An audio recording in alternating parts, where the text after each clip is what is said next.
ये ना मैं तो बैठ जाऊंगी।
हेलो एवरीवन,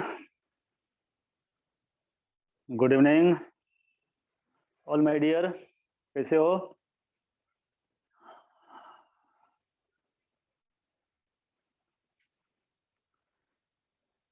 क्या मेरी आवाज़ आ रही है? मीन्स ऑडियो वीडियो क्लियर हैं?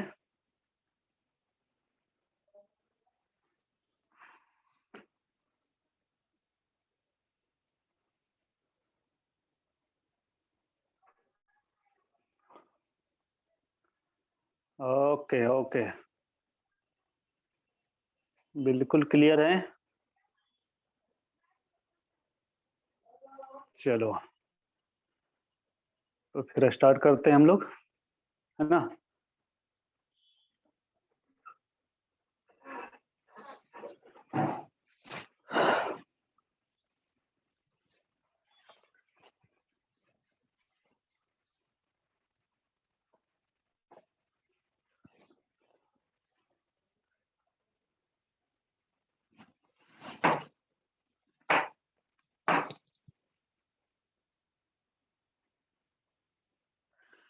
Good evening, good evening.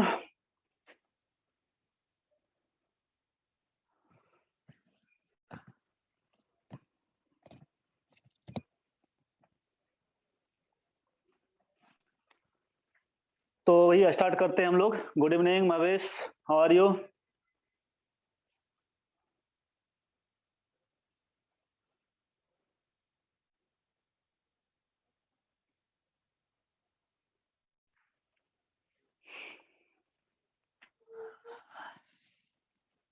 पीछे के लेक्चर में किसी को कोई डाउट?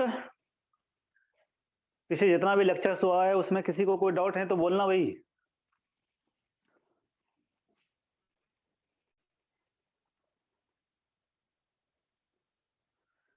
ठीक है। मीन्स मेरा कहने का मीनिंग ये है कि ऑनलाइन क्लास हो रही है, बाद में आपको ऐसा नहीं लगे कि भाई ऑफलाइन क्लास होती तो और बेटर होता, है ना।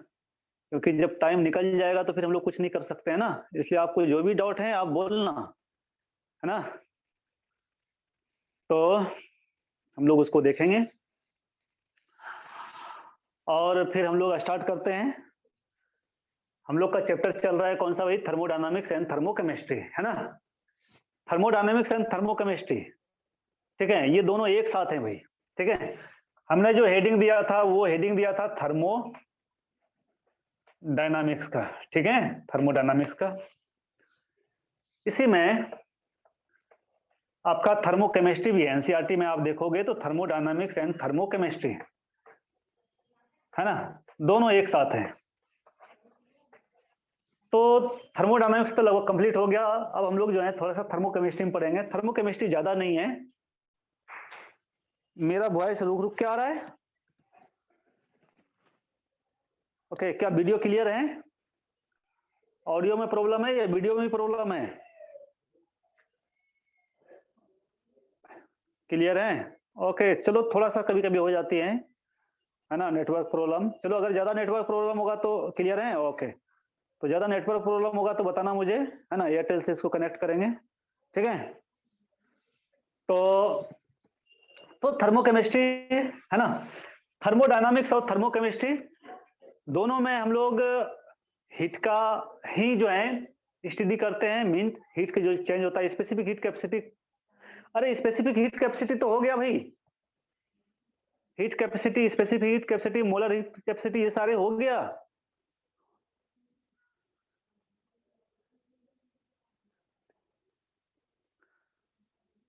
ठीक है, तो वो, है ना, तो मैं अभी करने जा रहा हूँ।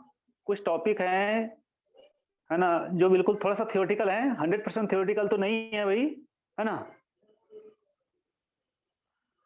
100% थियोरटिकल। संचित संचित, तुमने स्पेसिफिक हीट कैपेसिटी नहीं पढ़ा है। मैंने हीट कैपेसिटी पढ़ा दिया है भाई। Heat capacity, capacity, molar heat capacity, molar heat capacity और स्पेसिफिक हीट कैपेसिटी, है ना। ये तीनों हम लोग पढ़ चुके हैं कि नहीं? ठीक है।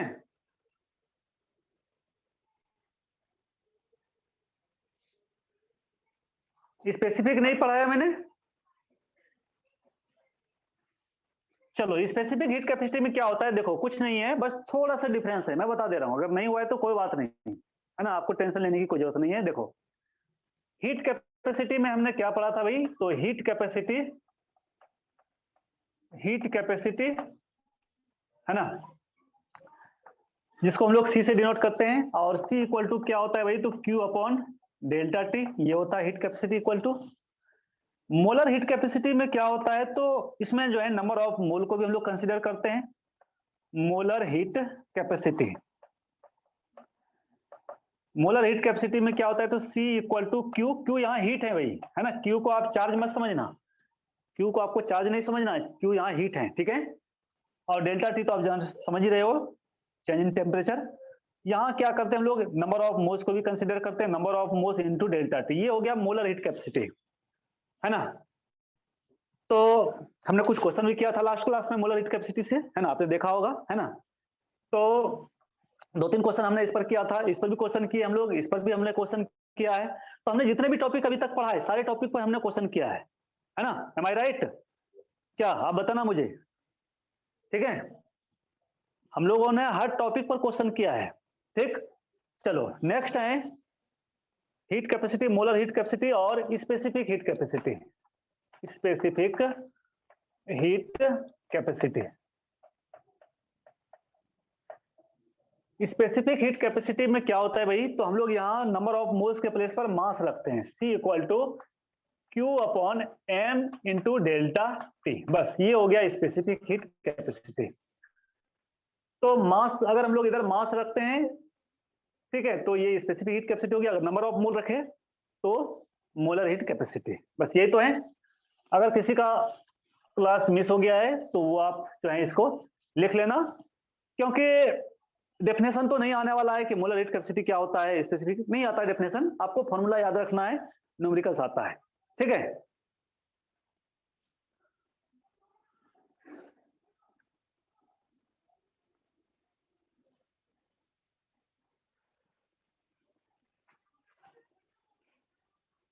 हो गया, आगे बढ़े।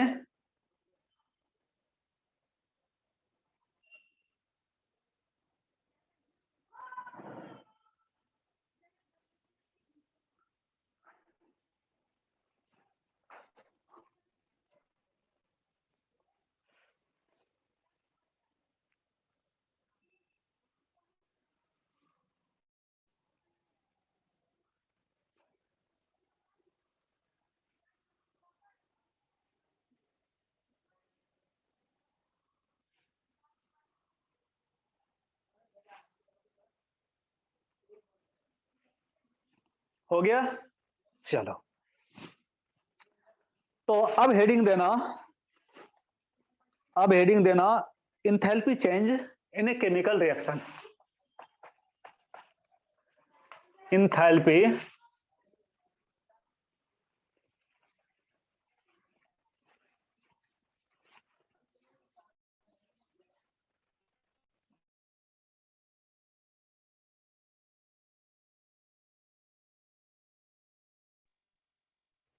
Enthalpy change in a chemical reaction, chemical reaction. एक केमिकल रिएक्शन में जो इंथैल्पी चेंज होता है वो हम लोग कैसे कैलकुलेट करेंगे भाई, enthalpy change in a chemical reaction.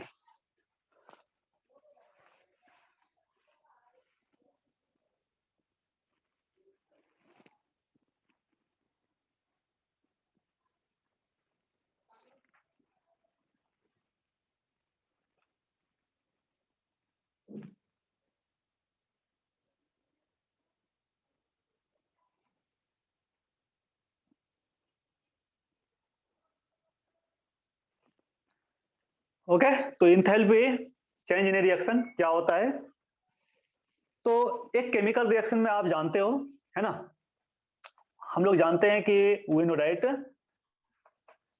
कि एक केमिकल रिएक्शन में क्या होता है भाई, तो रिएक्टेंट, रिएक्टेंट जो है ये कन्वर्ट होता है प्रोडक्ट में, ठीक है।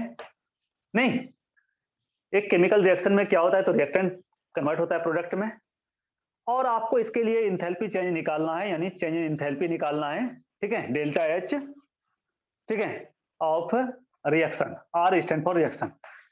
तो आप क्या करोगे भाई, तो इंथैल्पी ऑफ प्रोडक्ट, ये हम लोग पहले भी पढ़े हैं, लेकिन यहाँ थोड़ा सा अलग है ना टाइप का हम लोग पढ़ेंगे। Enthalpy of product, sum of enthalpy of product minus sum of enthalpy of reactant, है ना, ये हो जाएगा। अब sum of enthalpy of product minus sum of enthalpy of reactant इसलिए क्योंकि प्रोडक्ट एक से अधिक हो सकता है, रिएक्टेंट से भी एक से अधिक हो सकता है। जैसे आपने एक रिएक्शन लिखा,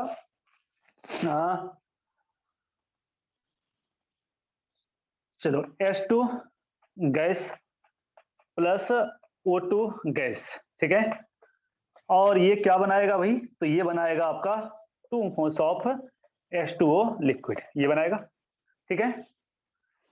अब आपको अगर इसका इंथैल्पी ऑफ रिएक्शन निकालना है, change in enthalpy of reaction निकालना है, change in enthalpy of reaction, तो आपको क्या करना है, change in enthalpy of product, sum of enthalpy of, है ना, प्रोडक्ट, और यहाँ क्या करना है, तो आपको कितने मोल्स वाटर मिल रहा है भाई, तो 2, है ना, 2 मोल्स ऑफ इंथैल्पी ऑफ इसका, तो इंथैल्पी ऑफ वाटर आप ये लिखोगे, ठीक है।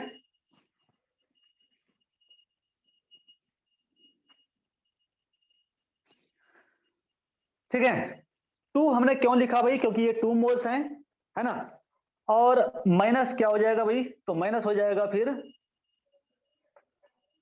2 moles of enthalpy of, 2 moles of enthalpy of H2 और प्लस ऑक्सीजन कितना है, 1 मोल है, तो 1 mole of enthalpy of O2, है ना, ये हो जाएगा फॉर्मूला इंथैल्पी ऑफ रिएक्शन, यानी कि वाटर के लिए, ठीक है। तो ये फॉर्मूला तो ये है हमारा, फॉर्मूला जो मेन फॉर्मूला है वो तो ये है ना, बट इस रिएक्शन के लिए हमारा ये हो जाएगा फॉर्मूला, ठीक है। मीन्स इस दोनों का इंथैल्पी को ऐड कर दो और इससे माइनस कर दो, ठीक है, ये होगा आपका change in enthalpy of reaction या enthalpy change of a reaction.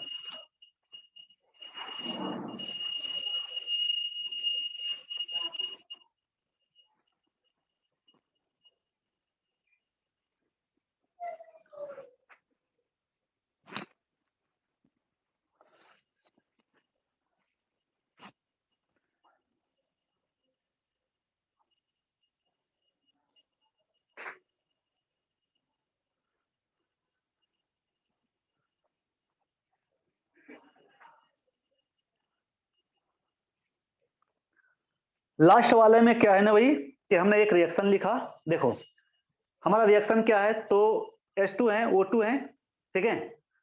आप जानते हो कि हाइड्रोजन और ऑक्सीजन दोनों कंबाइन करता है तो क्या बनाता है भाई, तो वाटर बनाता है। 2 moles of H2 plus 1 moles of O2 is giving rise to 2 moles of water, ठीक है। वॉइस नहीं आ रहा है, एक मिनट भाई, ये क्या प्रॉब्लम है, किसी को आ रही है किसी को नहीं आ रही है, चलो देखो, ठीक है। अब हमें निकालना है भाई इस रिएक्शन का, इस रिएक्शन में कितना इंथैल्पी चेंज हो रहा है ये निकालना है ना, इस रिएक्शन में कितना इंथैल्पी चेंज हो रहा है ये निकालना है हमें। तो चेंज हम लोग कैसे निकालते हैं, तो देखो है ना, change in enthalpy of reaction या है ना, enthalpy change in chemical reaction equal to sum of enthalpy of product minus sum of enthalpy of reactant. Sum क्यों, क्योंकि प्रोडक्ट एक से ज्यादा हो सकता है, रिएक्टेंट एक से ज्यादा हो सकता है।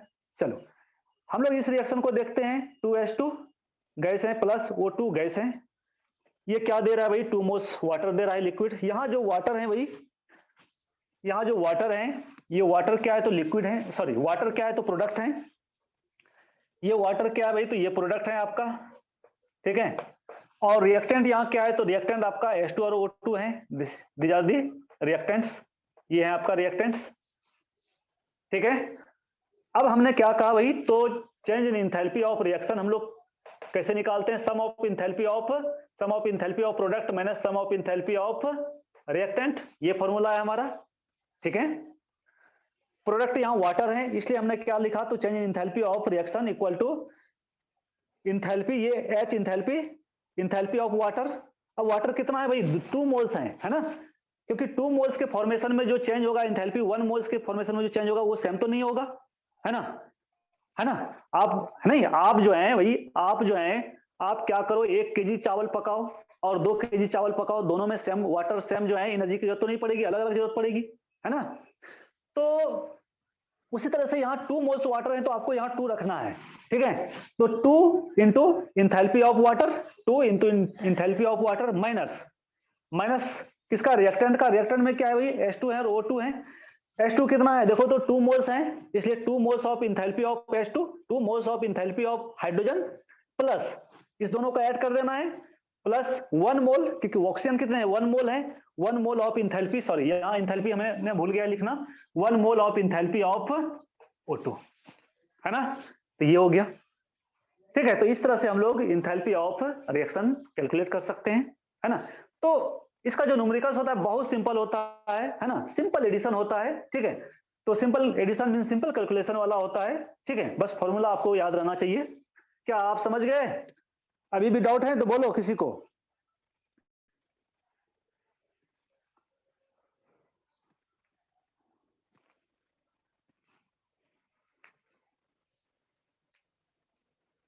चलो मैं एक और एग्जांपल आपको बता रहा हूं ताकि क्लियर हो जाए, है ना, 100% क्लियर हो जाए, है ना। वन मोर एग्जांपल, चलो मेथेन गैस होता है भाई, O2 gas is giving rise to carbon dioxide gas plus water vapour, ठीक है, वाटर वेपर। यहाँ वेपर है भाई, वी स्टैंड फॉर वेपर, यानी गैस भी आप लिख सकते हो, नो प्रॉब्लम, आप गैस भी लिख सकते हो, ठीक है। तो ये रिएक्शन है, पहले हम लोग बैलेंस कर लें रिएक्शन को। अच्छा, आपको रिएक्शन बैलेंस करके देगा, आपको बैलेंस करने की जरूरत नहीं पड़ेगी इसके न्यूमेरिकल्स में, ठीक है। तो अब यहाँ देखो 1 कार्बन है, 1 कार्बन है, बैलेंस है, हाइड्रोजन 4 है, इधर 2 हाइड्रोजन है, तो हम लोग क्या करें, इधर 2 लिख दें। ऑक्सीजन कितना हो गया भाई, 2 2 4 हो गया, तो यहाँ हम लोग 2 मोल्स दे दें, ठीक है। चलो बैलेंस हो गया, अब देख लो आप लेफ्ट राइट रिएक्टेंट और प्रोडक्ट में नंबर ऑफ एटम्स क्या होना चाहिए भाई, सेम होना चाहिए, है ना। According to conservation of atom, number of atoms in reactant side is equal to number of atoms in product side, चाहे जितने भी टाइप का एटम हो, ठीक है। तो देखो 1 कार्बन 1 कार्बन, हाइड्रोजन 4 हो गया, ऑक्सीजन कितने भाई 2 इंटू 2 2 4 4 ऑक्सीजन, इधर भी 2 और 2 4 ऑक्सीजन हो गया, चलो बैलेंस हो गया। हमें लिखना है इसके लिए फॉर्मूला, तो change in enthalpy of reaction equal to enthalpy of product, sum of enthalpy of product minus sum of enthalpy of reactant, ये हमारा फॉर्मूला, ओके। चलो प्रोडक्ट में क्या है भाई, तो यहाँ 2 प्रोडक्ट हैं, कार्बन डाइऑक्साइड और वाटर हैं, तो आप क्या लिखोगे, यहाँ कार्बन डाइऑक्साइड 1 मोल है, तो 1 तो लिखने की जरूरत आपको है नहीं, तो ये इंथैल्पी ऑफ क्या हो गया भाई, carbon dioxide plus plus 2 into enthalpy of किसका, वाटर, ये हो गया, ठीक। ये प्रोडक्ट का हो गया, देख लो आप, ठीक है। 1 मोल कार्बन डाइऑक्साइड, इसलिए enthalpy of carbon dioxide plus 2 moles water हैं, 2 into enthalpy of water minus, ठीक है। अब देखो रिएक्टेंट में क्या है भाई, तो मिथेन है, 1 मोल मिथेन है, इसलिए इंथैल्पी ऑफ CH4 और प्लस यहाँ 2 मोल्स हैं वाट ऑक्सीजन, तो इंथैल्पी ऑफ O2, है ना। ये हो गया आपका फॉर्मूला, बस आपने फॉर्मूला लिख डाला, है ना, तो समझो क्वेश्चन, है ना, सॉल्व हो गया।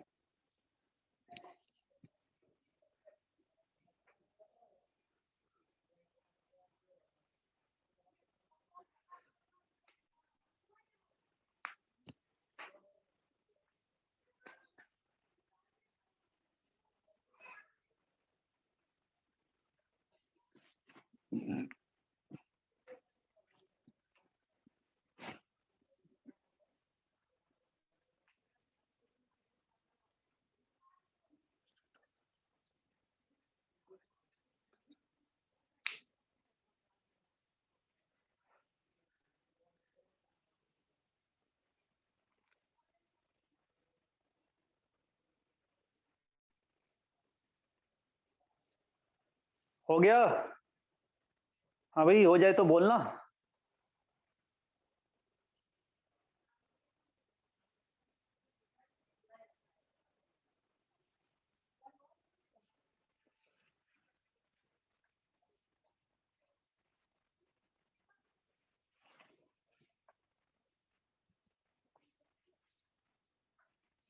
चलो ये हो गया। अब है स्टैंडर्ड इंथैल्पी ऑफ रिएक्शन, ठीक है। तो अब इस इंथैल्पी ऑफ रिएक्शन में जो फर्स्ट है वो है standard enthalpy of reaction. Standard enthalpy of reaction. अब कहोगे सर इंथैल्पी ऑफ रिएक्शन और स्टैंडर्ड इंथैल्पी ऑफ रिएक्शन में क्या डिफरेंस है? तो वही न्यूमेरिकली जो है कोई डिफरेंस नहीं है ना, बट थियोरेटिकली डिफरेंस है। क्या डिफरेंस है? तो स्टैंडर्ड को आप समझ रहे हो, स्टैंडर्ड स्टेट अगर जो है स्टैंडर्ड इंथैल्पी ऑफ रिएक्शन, अगर हम लोग को फॉर्मूला लिखना हो तो स्टैंडर्ड इंथैल्पी ऑफ रिएक्शन के लिए फॉर्मूला क्या होगा? मान लेते हैं ये रिएक्टेंट है और ये प्रोडक्ट है, तो इसमें क्या होना चाहिए भाई? स्टैंडर्ड इंथैल्पी ऑफ रिएक्शन में क्या होना चाहिए? जितने भी रिएक्टेंट है वो स्टैंडर्ड स्टेट में होना चाहिए। ये किस में होना चाहिए? रिएक्टेंट जो है वो आपका स्टैंडर्ड स्टेट में होना चाहिए, और जो प्रोडक्ट है ये भी किस में होना चाहिए? तो ये भी आपका स्टैंडर्ड स्टेट में होना चाहिए। आप कहोगे सर ये स्टैंडर्ड स्टेट क्या होता है? तो स्टैंडर्ड स्टेट होता है कि अगर कोई सब्सटेंस नॉर्मल टेम्परेचर और प्रेशर पर अगर है तो उसको हम लोग स्टैंडर्ड स्टेट कहते हैं, ठीक है। जैसे आपसे कही कि भाई आप बताओ कि हाइड्रोजन जो है, हाइड्रोजन गैस जो है, हाइड्रोजन अपने स्टैंडर्ड स्टेट में किस फॉर्म में रहता है? तो आप कहोगे ना भाई हाइड्रोजन अपने स्टैंडर्ड स्टेट में जो है वो गैस फॉर्म में रहता है। ऑक्सीजन अपने स्टैंडर्ड स्टेट में किस फॉर्म में रहता है? तो गैस फॉर्म में रहता है ना। वाटर अपने स्टैंडर्ड स्टेट में किस फॉर्म में होता है? तो लिक्विड के फॉर्म में होता है। तो कोई भी सब्सटेंस अपने स्टैंडर्ड स्टेट में जिस जो है फॉर्म में एग्जिस्ट करता है वही उसका स्टैंडर्ड स्टेट होता है। बस इतना ही डिफरेंस है ना। चलो अब इसके लिए हम लोग फॉर्मूला कैसे लिखेंगे? तो इसके लिए हमें फॉर्मूला इस तरह लिखना है, स्टैंडर्ड इंथैल्पी ऑफ रिएक्शन, इस तरह से। ये यानी स्टैंडर्ड स्टेट में हमें क्या करना है भाई? तो हमें डेल्टा एच नॉड रखना है। दिस इज द नॉड, है ना, ये नॉड। मेरा वॉइस क्रैकिंग हो रहा है तो 1 मिनट भाई, 1 मिनट मैं ऐसा करता हूं, मैं कनेक्ट कर लेता हूं थोड़ा सा, ठीक है। 1 मिनट।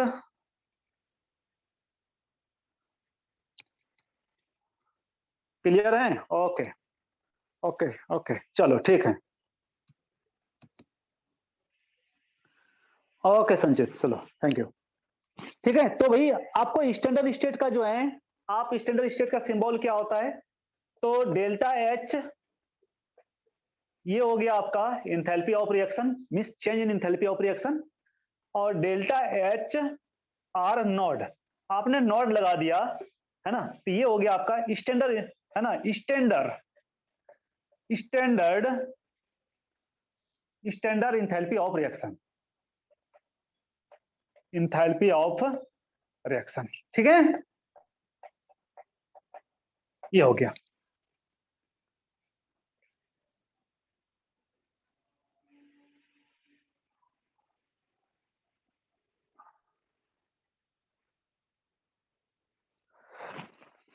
तो ये हो गया, तो बात समझ गया आपने।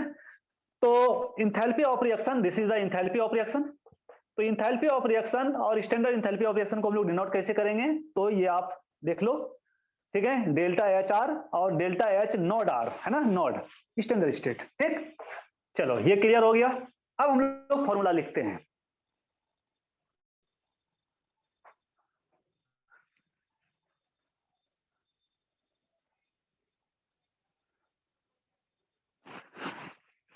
तो फॉर्मूला क्या हो जाएगा भाई?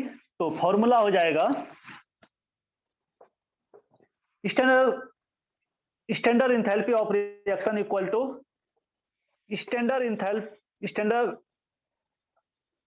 Standard enthalpy of product, sum of standard enthalpy of product minus sum of standard enthalpy of reactant, है ना। पी स्टैंड फॉर प्रोडक्ट, है ना, ये प्रोडक्ट हो गया भाई, और ये रिएक्टेंट, ये आपने समझ ही लिया, नो प्रॉब्लम, ठीक है। ये हो गया फॉर्मूला।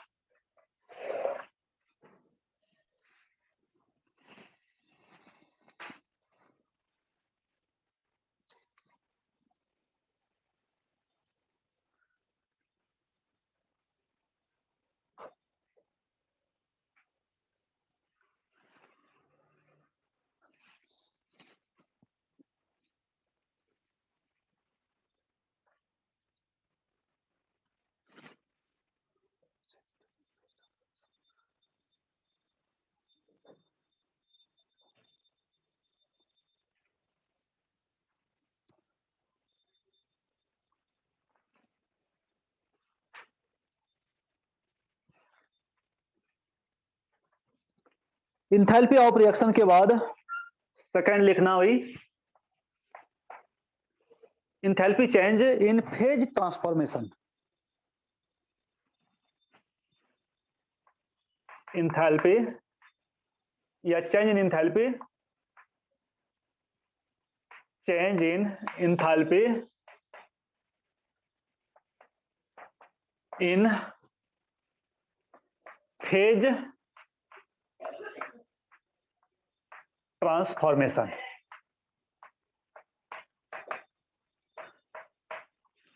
फेज ट्रांसफॉर्मेशन में जो है इंथैल्पी जो चेंज होता है उसको हम लोग कहते हैं change in enthalpy in phase transformation. अब फेज ट्रांसफॉर्मेशन में क्या होगा भाई, तो सॉलिड लिक्विड में चेंज होगा। लिक्विड किस में चेंज होगा, तो लिक्विड जो है वेपर में चेंज होगा। ठीक है, तो सॉलिड जब लिक्विड में कन्वर्ट होगा तो इसको हम लोग क्या कहेंगे भाई, तो हम लोग इसको कहेंगे enthalpy of fusion. Enthalpy of fusion, liquid vapour में चेंज होगा तो इसको हम लोग क्या कहेंगे भाई, तो इंथैल्पी ऑफ वेपोराइजेशन। ठीक है, और अगर सॉलिड डायरेक्ट अगर वेपर में चेंज होगा तो इसको हम लोग क्या कहेंगे, तो इंथैल्पी ऑफ सब्लिमेशन, है ना। तो हमें ये तीन जो है टॉपिक पढ़ना है, इंथैल्पी ऑफ फ्यूजन क्या होता है, इंथैल्पी ऑफ वेपराइजेशन क्या होता है और इंथैल्पी ऑफ सब्लिमेशन क्या होता है, ये तीन हमें पढ़ना है। ठीक है, तो आप इसको नोट कर लो।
हो गया, हो गया भाई।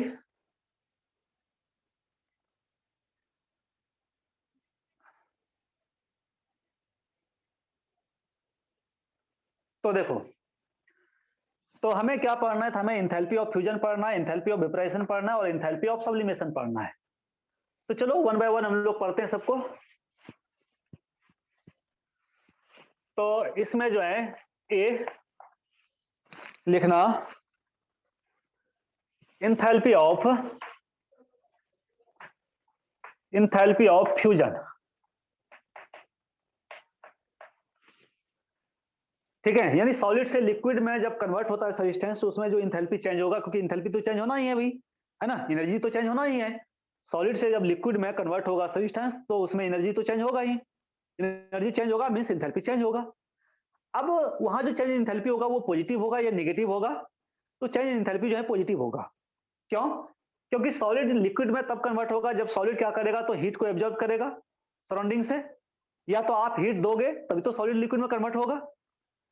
तो ये जो होता है यानी कि इंथैल्पी ऑफ फ्यूजन या इंथैल्पी ऑफ वेपराइजेशन या इंथैल्पी ऑफ सब्लिमेशन, ये सारा क्या होता है, तो एंडोथर्मिक होता है और इसके लिए चेंज इन इंथैल्पी जो है वो पॉजिटिव होता है ना।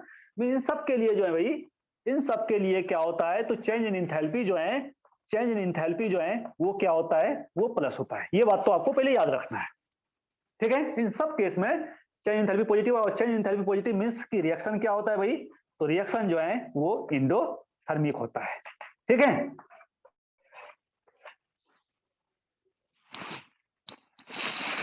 है ना, तो सॉलिड लिक्विड में तभी कन्वर्ट होगा जब वो हीट को एब्जॉर्ब करेगा, है ना। तो इंथैल्पी ऑफ फ्यूजन में लिखना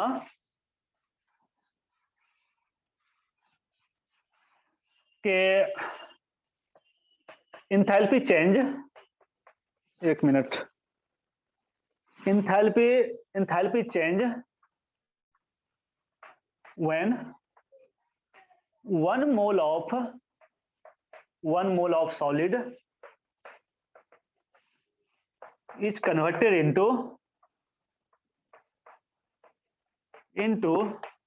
liquid, है ना।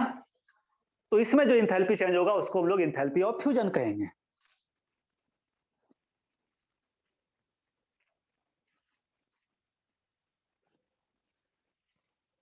ठीक है, फॉर एग्जांपल जैसे वाटर है भाई, ये सॉलिड में है और ये वाटर किस में कन्वर्ट हो रहा है, तो ये वाटर लिक्विड में कन्वर्ट हो रहा है, फ्यूजन हो रहा है। तो पहली बात तो ये कि यहाँ डेल्टा एच का जो वैल्यू होगा वो पॉजिटिव होगा ही, ये हम लोग पहले पढ़े हैं, ठीक है। क्योंकि कोई भी सिस्टम अगर हीट को एब्जॉर्ब करता है तो चेंज इन इंथैल्पी क्या होगा, उसका पॉजिटिव होगा, ये हम लोग पहले से जानते हैं, ऑलरेडी जानते हैं। और जब चेंज इन इंथैल्पी पॉजिटिव होता है तो रिएक्शन कैसा होता है, तो ये एंडोथर्मिक होता है ना, ठीक है। अब हम लोग कैसे कैलकुलेट करेंगे इंथैल्पी ऑफ फ्यूजन, तो डेल्टा एच एफ, है ना, delta H F enthalpy of fusion, ठीक है, फ्यूजन इक्वल टू क्या हो जाएगा भाई, enthalpy of product minus enthalpy of reactant, है ना। This is the formula. इसका हम लोग कैसे कैलकुलेट करेंगे, तो enthalpy of fusion equal to enthalpy of water, किस फॉर्म में, तो लिक्विड फॉर्म में, ठीक है, अब minus enthalpy of water in किस फॉर्म में, तो सॉलिड फॉर्म में, मींस आइस का हो आप, वाटर नहीं आइस का हो, है ना। Enthalpy of water minus enthalpy of ice, ठीक है, ये हो गया फॉर्मूला।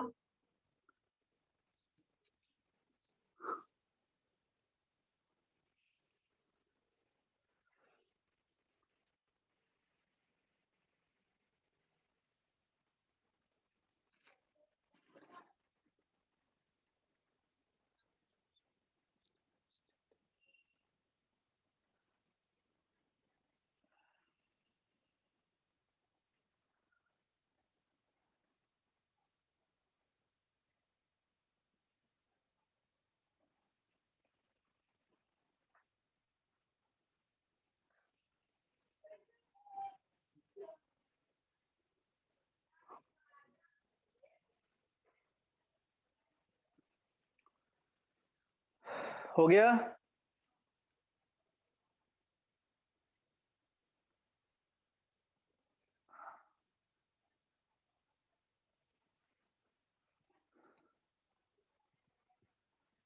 हाँ वही हुआ कि नहीं।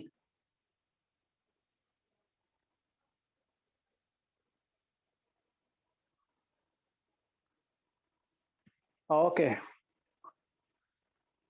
अदिति तुमको जो है वो मटेरियल मिल गया था, मॉड्यूल मिल गया था। अदिति पिछले क्लास में किसने मुझे कहा था, नहीं मिला है तो राहुल जी से तुमने कांटेक्ट किए, मैंने राहुल जी को बोल दिया था, है ना, मैंने राहुल जी को बोल दिया था, आप राहुल जी से कांटेक्ट कर लेना, आपको मिल जाएगा, आपके व्हाट्सएप पर भेज देंगे वो मॉड्यूल, या तो फिर आप हार्ड, है ना, आपको हार्ड कॉपी चाहिए तो आप ऑफिस से कांटेक्ट कर लेना, आपको मिल जाएगी, ठीक है। ओके, चलो इंथैल्पी ऑफ फ्यूजन हो गया। उसके बाद इंथैल्पी ऑफ वेपोराइजेशन भी है, इंथैल्पी ऑफ वेपोराइजेशन,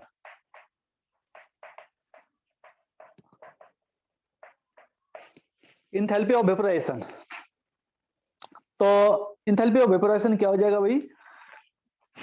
तो लिखना कि enthalpy change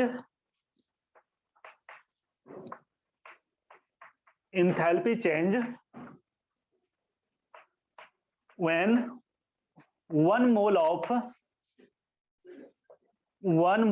of liquid is converted into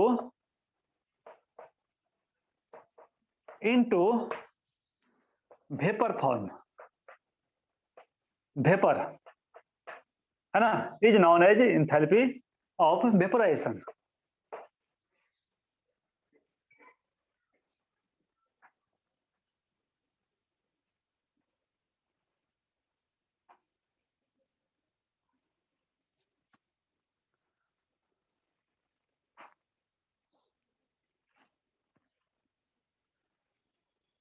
चलो हो गया। तो चलो हम लोग वाटर ही लेते हैं। वाटर लिक्विड फॉर्म में है भाई, और वाटर लिक्विड फॉर्म में ये वेपर में कब जाएगा? तो जब हम लोग इसको क्या करेंगे, हीट करेंगे, या तो फिर ये जो है एटमॉस्फेयर इन्वायरमेंट से क्या करेगा, हीट एब्जॉर्ब करेगा, तभी वाटर जो है वेपर में जाएगा, है ना। तो इंथैल्पी ऑफ वेपोराइजेशन, ठीक है, enthalpy of vaporisation equal to sum of enthalpy of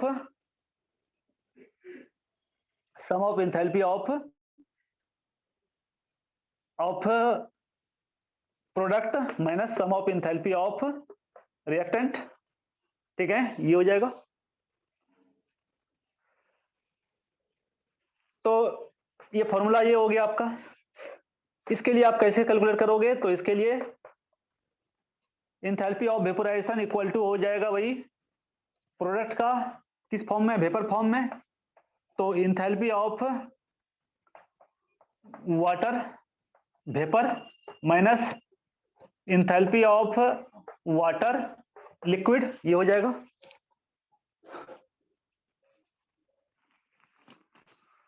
अच्छा, यहां जो चेंज इन एंथैल्पी आएगा वो तो पॉजिटिव आएगा ही, ये तो क्लियर है, पॉजिटिव आएगा।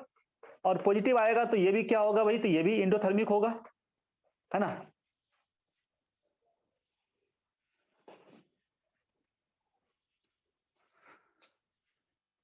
अब ये वैल्यू कितना आएगा ये तो डिपेंड करता है सजेस्टेंस पर, है ना, कौन सा सॉलिड है।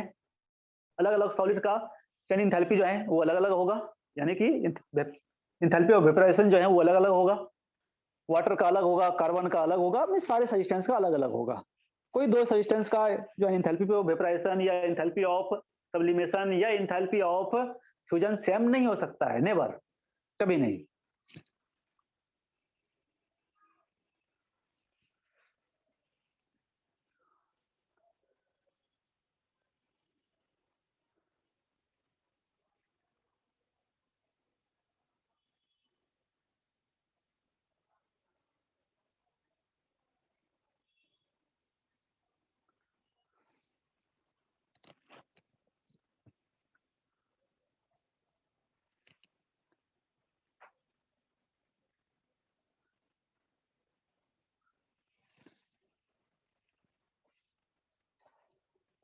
चलो नेक्स्ट है enthalpy of sublimation.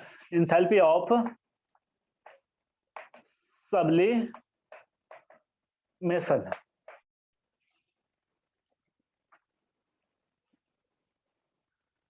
Enthalpy of sublimation में लिखना कि एंथैल्पी चेंज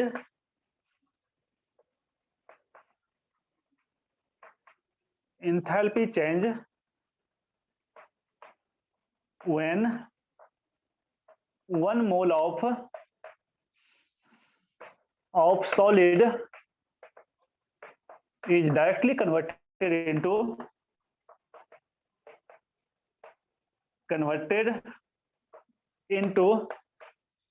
वेपर। तो अगर कोई सॉलिड डायरेक्टली जो है अगर वेपर में कन्वर्ट होता है, और बहुत सारे सजेस्टेंस होता है जो डायरेक्टली क्या होता है सॉलिड से वेपर में कन्वर्ट होता है, उसमें से एक कार्बन डाइऑक्साइड भी है, solid carbon dioxide, camphor, anthracene, है ना, अमोनियम क्लोराइड, है ना। तो a number of solid substances which directly converted into vapour form. इसका सबसे अच्छा example carbon dioxide solid, carbon dioxide gas. Solid carbon dioxide को हम लोग क्या कहते हैं? सॉलिड कार्बन डाइऑक्साइड को क्या कहते हैं बच्चे लोग? बताओ, सॉलिड कार्बन डाइऑक्साइड को क्या कहते हैं? Okay Nakul, very good. सभ्यता, योग्यता, ओके ओके। चलो, कोल्ड आइस नहीं हुई, ड्राई आइस, ड्राई आइस, है ना।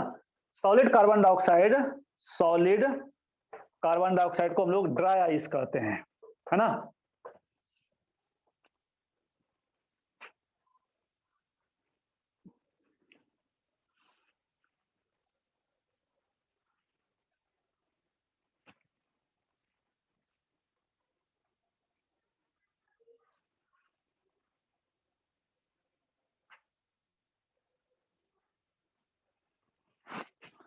ठीक है, चलो अब फॉर्मूला बहुत इजी है, अब आप खुद लिख सकते हो, है ना। तो फॉर्मूला तो हमारा यही होगा, delta H of sublimation S, delta H S enthalpy change in enthalpy of, sorry, enthalpy change in sublimation equal to enthalpy of product, है ना, minus enthalpy of reactant. Formula तो यही है हमारा। इसके लिए हम लोग फॉर्मूला कैसे लिखेंगे भाई? तो delta H S enthalpy change in sublimation equal to, product हमारा क्या है? कार्बन डाइऑक्साइड गैस है, तो enthalpy of carbon dioxide gas minus enthalpy of carbon dioxide solid, है ना। ये हो जाएगा इसके लिए फॉर्मूला।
हो गया, चलो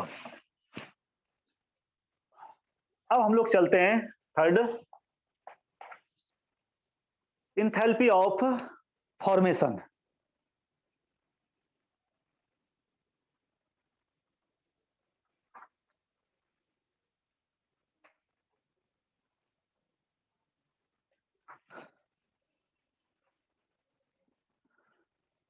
है ना, स्टैंडर्ड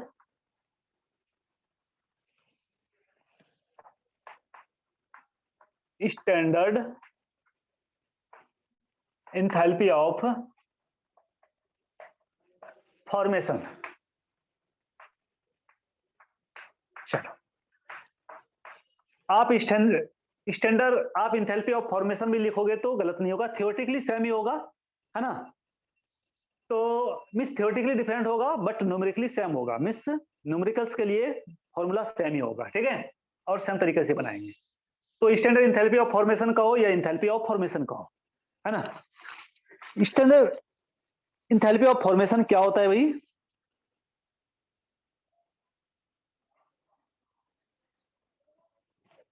तो लिखना enthalpy change, enthalpy change when 1 mole of 1 mole of substance is formed. Enthalpy change when 1 mole of substance is formed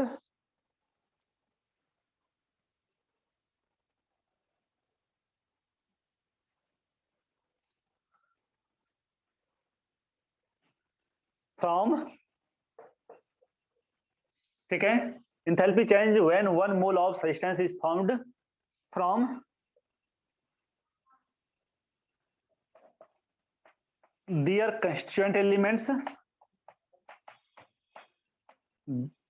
constituent elements,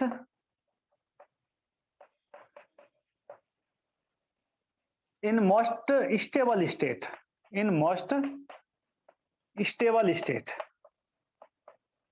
okay, in most stable या in their most stable state. तो constituent element से जो compound बनता है, कितना compound भाई? तो 1 मोल compound. 1 मोल compound उसके कंस्टिट्यूएंट एलिमेंट से जो बनता है उसको हम लोग कहते हैं स्टैंडर्ड एंथैल्पी ऑफ फॉर्मेशन। लेकिन वो जो कंस्टिट्यूएंट एलिमेंट होना चाहिए वो क्या होना चाहिए? मोस्ट स्टेबल फॉर्म में होना चाहिए। मैं आपको बता रहा हूं, है ना, बिना एग्जांपल का आपको समझ में नहीं आएगी।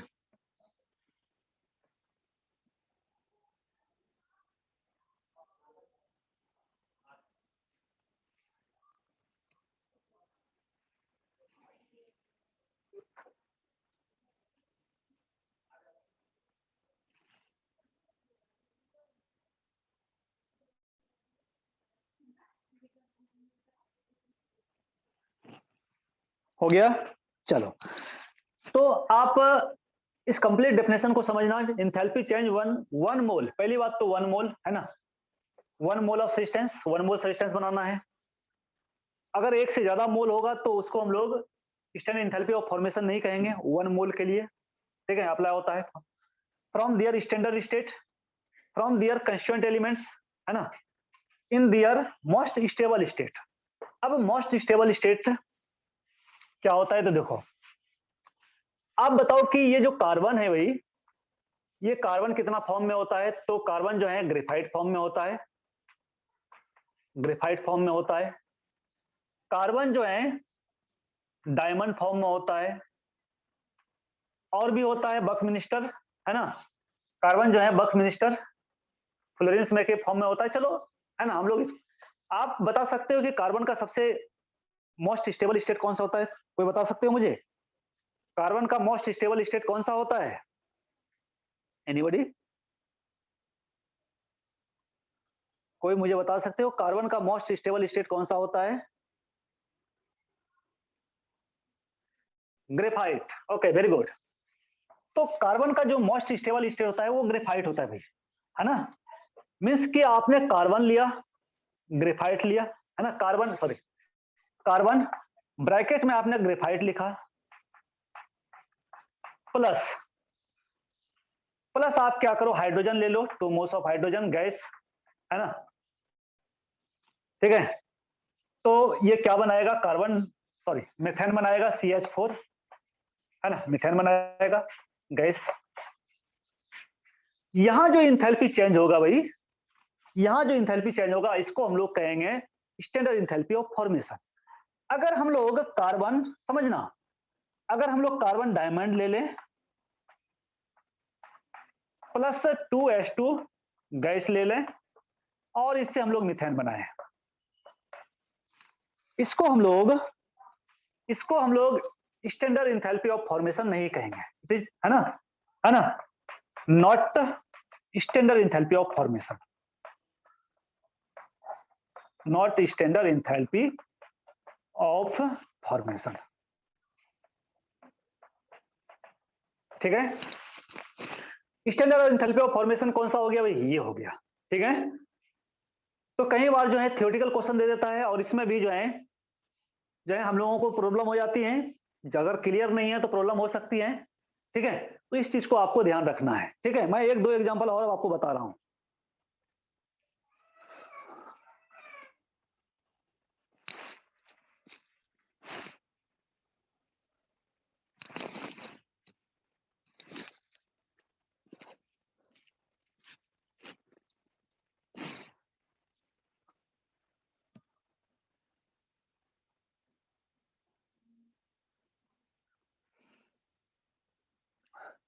बाकी का देखो, बाकी का क्या है ना, मैं आपको बता रहा हूं। बाकी का आपको जैसे हाइड्रोजन है भाई, हाइड्रोजन का क्या होता है, 3 आइसोटोप होता है, प्रोटियम, ड्यूटेरियम और हाइड्रोजन ट्राइटियम, है ना। ये हो गया प्रोटियम, ये हो गया ड्यूटेरियम और ये हो गया ट्राइटियम, है ना। प्रोटियम, ड्यूटेरियम, ट्राइटियम, तीनों में क्या डिफरेंस होता है, atomic, atomic number 1, mass number भी 1, atomic number 1, mass number 2, atomic number 1 और मास नंबर 3, ये होता है। आप इस तीनों में बताओ कि मोस्ट स्टेबल स्टेट कौन सा होता है, प्रोटियम, ड्यूटेरियम और ट्राइटियम में मोस्ट स्टेबल स्टेट कौन सा होता है, आप बताना। प्रोटियम, ड्यूटेरियम और ट्राइटियम में सबसे स्टेबल स्टेट कौन सा होता है, प्रोटियम होता है। होगा ही भाई, प्रोटियम तो होगा ही ना, सबसे ज्यादा तो यही होता है ना, 99 पॉइंट, है ना, 99.8, है ना, परसेंट प्रोटियम ही होता है। तो सबसे ज्यादा एग्जिस्ट होने का क्या मीनिंग है, सबसे ज्यादा एग्जिस्ट इसलिए करता है क्योंकि क्योंकि क्योंकि सबसे स्टेबल फॉर्म है ये। तो जो स्टेबल फॉर्म होता है वो एग्जिस्ट ज्यादा करता है। आप ग्रेफाइट और डायमंड में कहो तो ग्रेफाइट ज्यादा एग्जिस्ट करता है, अगर डायमंड बहुत ज्यादा होता है इतनी महंगी होती क्या, और ग्रेफाइट इतना सस्ता होता क्या, आप सोच सकते हो, है ना। तो ग्रेफाइट इसलिए सस्ता है कि वो स्टेबल फॉर्म में है, वो बहुत ज्यादा है नेचर में, लेकिन डायमंड जो है बहुत महंगी है ना। तो प्रोटियम जो है ये मोस्ट स्टेबल फॉर्म होता है हाइड्रोजन का, ठीक है, ओके। चलो अब एक दो एग्जांपल और लेते हैं हम लोग। कार्बन, ग्रेफाइट, ठीक है, plus 2 moles of hydrogen plus half moles of O2, है ना।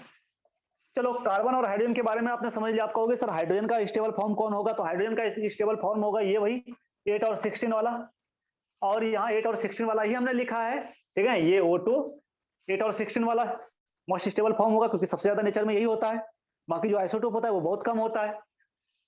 तो ये तीनों जब कंबाइन करेगा भाई तो ये क्या बनाएगा, तो ये बनाएगा इथेनॉल C2H5OH। बैलेंस नहीं हुआ, इधर 3 मोल्स लिखना है आपको, 3 मोल्स। अब ठीक है, यहाँ 2 कार्बन, ठीक है,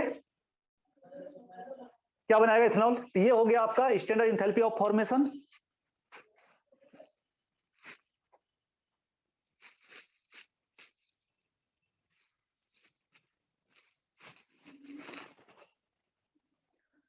चलो एक एग्जांपल मैं और लिख रहा हूं।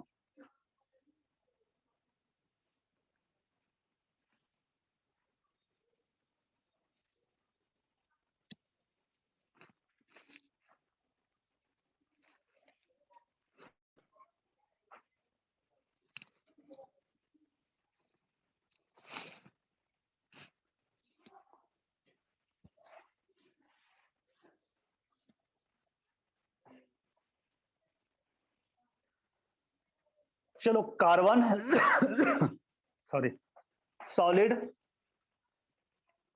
ऐसा करता हूं कि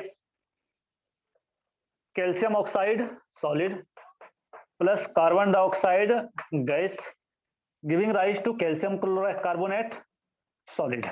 एक तो ये है, दूसरा इक्वेशन ये है, calcium solid plus carbon solid यानी ग्रेफाइट फॉर्म में। कैल्शियम का कोई आइसोटोप नहीं होता है, इसलिए ये मोस्ट स्टेबल फॉर्म में ही है, आप समझो कि ये स्टेबल फॉर्म ही है। ग्रेफाइट प्लस ऑक्सीजन कितना है भाई, 2 + 1 3 ऑक्सीजन है, 3/2 O2 giving rise to calcium carbonate solid. आप बताओ इस दोनों में कौन सा इक्वेशन रॉन्ग है। चलो यहां मैं दे देता हूं, ठीक है, फर्स्ट और सेकंड। आप बताओ फर्स्ट और सेकंड दोनों में कौन सा सही है और कौन सा गलत है,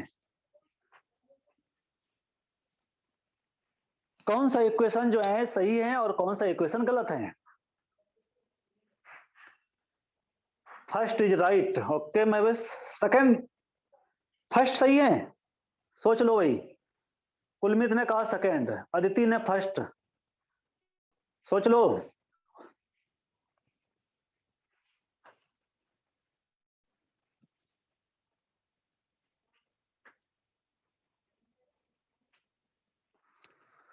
सोच लो बच्चे लोग। अदिति तुम भी सोच लो थोड़ा सा, इसमें कौन सा सही है और कौन सा गलत है भाई।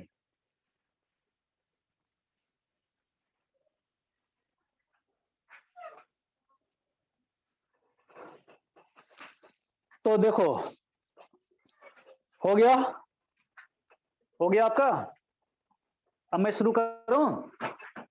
तो देखो, फर्स्ट वाला जो है ये रॉन्ग है, सेकंड वाला जो है करेक्ट है। फर्स्ट वाला रॉन्ग है, सेकंड वाला जो है सही है, करेक्ट है। आप कहोगे सर कैसे हुआ, तो आप डेफिनेशन देख लो। डेफिनेशन में हमने क्या लिखाया भाई? डेफिनेशन में हमने लिखाया कि 1 मोल, डेफिनेशन में हमने लिखाया कि 1 मोल कंपाउंड अपने कंस्टिट्यूएंट एलिमेंट से जो बनता है ना, 1 मोल कंपाउंड अपने कंस्टिट्यूएंट एलिमेंट से जो बनता है, उसमें जो इंथैल्पी चेंज होता है उसको हम लोग कहते हैं इंथैल्पी ऑफ फॉर्मेशन। क्या यहाँ एलिमेंट है? नहीं। ये भी कंपाउंड हो गया भाई, और ये भी कंपाउंड हो गया। ये तो कंपाउंड ठीक है ना?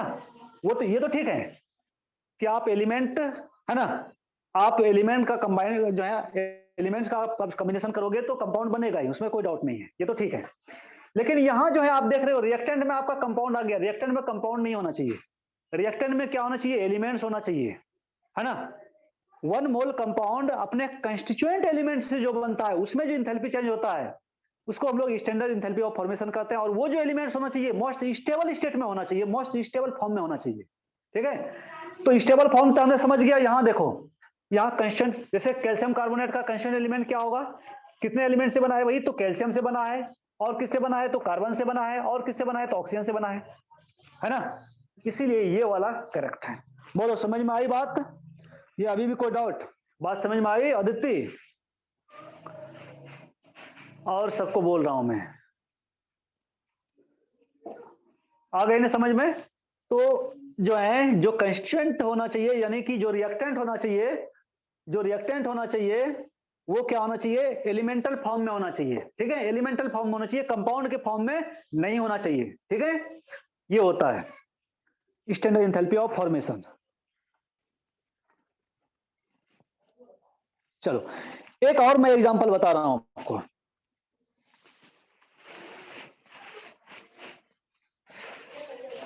आप मुझे बताना कि 2 इक्वेशन लिख रहा हूं, आप बताना कि कौन सा इक्वेशन सही है। फर्स्ट इक्वेशन है H2 gas, most stable form में है, मीन्स मैं जो लिख रहा हूं वो स्टेबल फॉर्म में, बस आपको ये समझना है। Br2 ये भी मोस्ट स्टेबल फॉर्म में है, giving rise to 2 moles of hydrogen bromide, ठीक है। सेकेंड है half H2 plus half Br2 giving rise to 1 mole of hydrogen bromide. चलो आप बताओ मुझे, यहां लिख लो आप, ये गैस है, ये गैस है, ये गैस है, ये भी गैस है। ऐसे इससे कोई अंतर नहीं पड़ता है, आप नहीं भी लिखोगे तो कोई दिक्कत नहीं, गैस गैस और गैस, ठीक है। आप बताओ इस दोनों में कौन सा इक्वेशन सही है? Which of them is correct?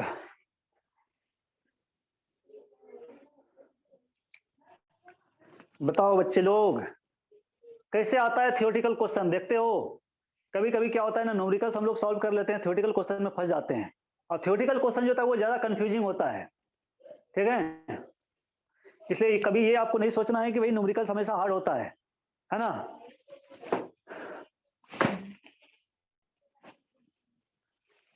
आप डेफिनेशन देखो, डेफिनेशन देखो भाई एक बार, सब चीज डेफिनेशन में है मेरे प्यारे बच्चे लोग, सब चीज डेफिनेशन में लिखा हुआ है, आप देख तो लो। चलो, नकुल का सही आंसर है, कुल में तो एक बार आप चेक कर लो भाई, और कुल में संचित होके, very good.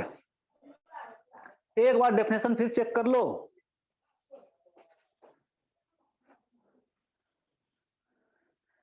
Check definition once again. चलो, कुलमित का आ गया answer, okay okay, very good. Aditi तुम फिर एक बार देखो, डेफिनेशन को पढ़ो।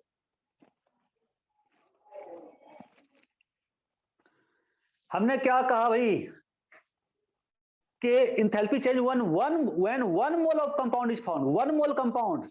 यहां देखो, यहां 2 मोल कंपाउंड बन रहा है भाई, इधर देखो 2 मोल कंपाउंड बन रहा है, इधर 2 मोल्स बन रहा है, इधर तो ठीक है ना। यहां देखो, यहां 1 मोल बन रहा है। हमारा कंपाउंड क्या आना चाहिए, ये 1 मोल बनना चाहिए। कंस्टिट्यूएंट एलिमेंट कितना है उससे मतलब नहीं है। कंस्टिट्यूएंट एलिमेंट जो है, यानी रिएक्टेंट जो है, वो क्या होना चाहिए, एलिमेंटल फॉर्म में होना चाहिए, है ना। हाफ मोल है उससे मतलब नहीं है, ठीक है। हाफ मोल है, 1 मोल है, 2 मोल है, 5 मोल है, उससे मतलब नहीं है रिएक्टेंट से। हमें प्रोडक्ट जो मिलना चाहिए वो 1 मोल मिलना चाहिए। यहां आप देखो, यहां 2 मोल प्रोडक्ट मिला, यहां 1 मोल प्रोडक्ट मिला आपको, ठीक है। तो ये वाला जो है, चलो ये वाला सही है और ये वाला गलत है, ठीक है।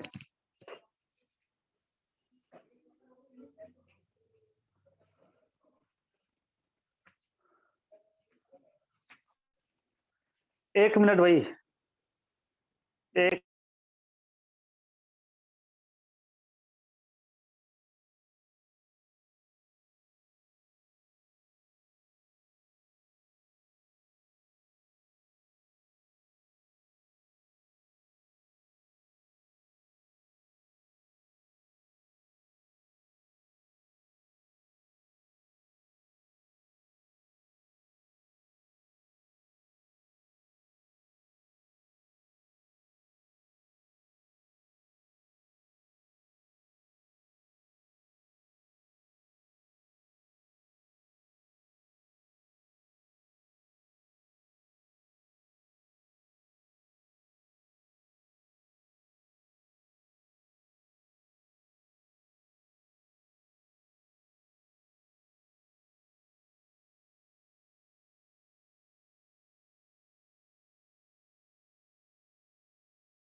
चलो ठीक है भाई, समझ में आ गया ना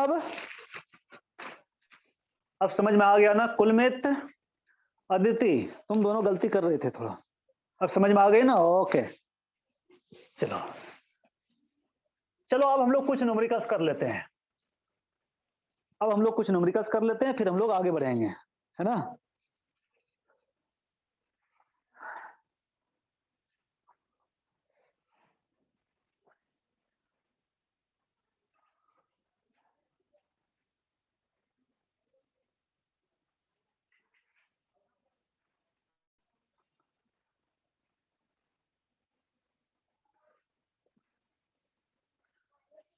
चलो क्वेश्चन, क्वेश्चन लिखना तो,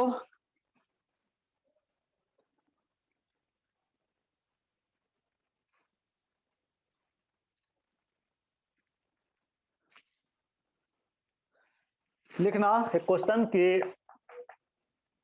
for the reaction, for the reaction,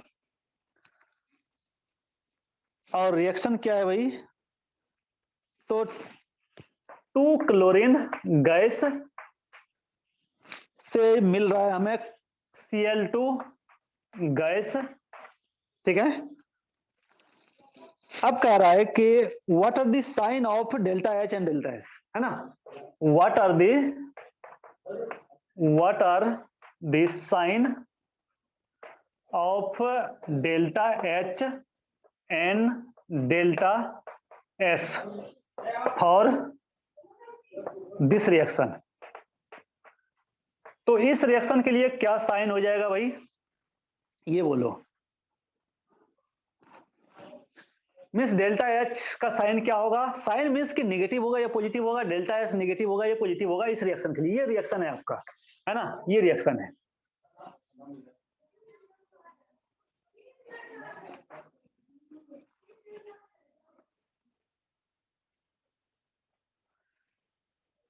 कोई तो बताओ डेल्टा एच होगा क्या होगा भाई?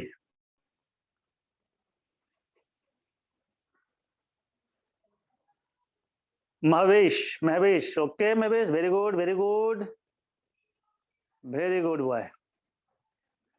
Anybody else?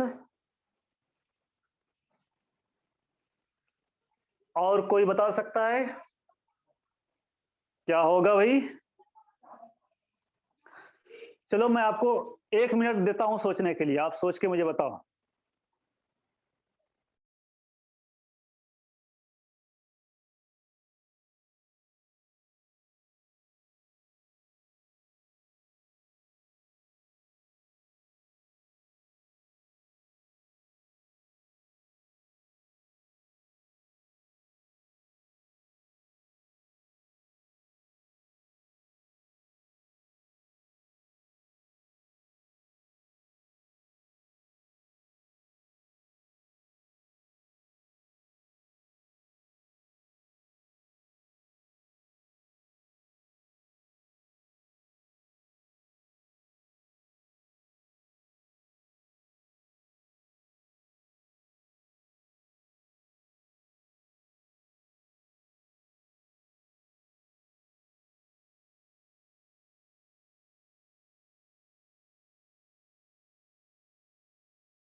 तो